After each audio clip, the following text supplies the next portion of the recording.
Siamo dalla parte opposta di Piazza Erbe, anche qui ci sono delle tracce storiche, perché qui c'era il ghetto. Qui c'era il ghetto, iniziava il quartiere ebraico e queste case sono le uniche rimaste di quel quartiere.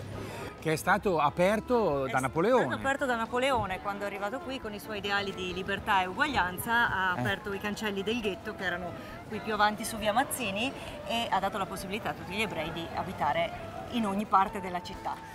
Ma il ghetto stava per essere distrutto, dico bene, ma è Certo. stato in qualche modo conservato per merito di quel signore là? Per merito di quel signore là, che è il nostro poeta Berto Barbarani, e di un altro pittore, Angelo Dall'Oca Bianco, un suo carissimo amico, che si sono impegnati attivamente all'inizio del 1900 perché non venisse distrutto questo quartiere allora malsano, per cui adesso abbiamo ancora queste facciate, le facciate di queste case, tipicamente da ghetto ebraico, quindi alte, strette, con l'entrata, cioè l'accesso alla piazza del mercato.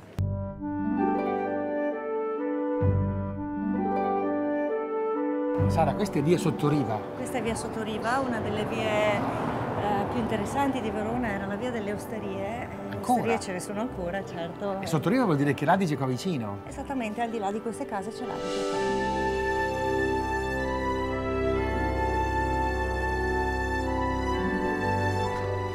Sara, questo è l'Adige. Questo è l'Adige, il nostro fiume, e là c'è il primo ponte di Verona, il Ponte Pietra.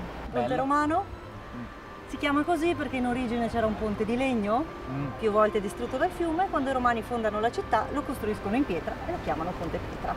E quello lì cos'è? Là in alto c'è un'ex caserma austriaca, si chiama Castel San Pietro. Castel San Pietro? Certo. Ma sono partito di Ma là, dai. io ero là, cioè, pensa. ho cominciato a vedere, quindi ho fatto il giro di Verona. Fate il giro di Verona. Ero partito da là e sono tornato qua sotto. Insomma, praticamente ho visto Verona e sono soddisfazione.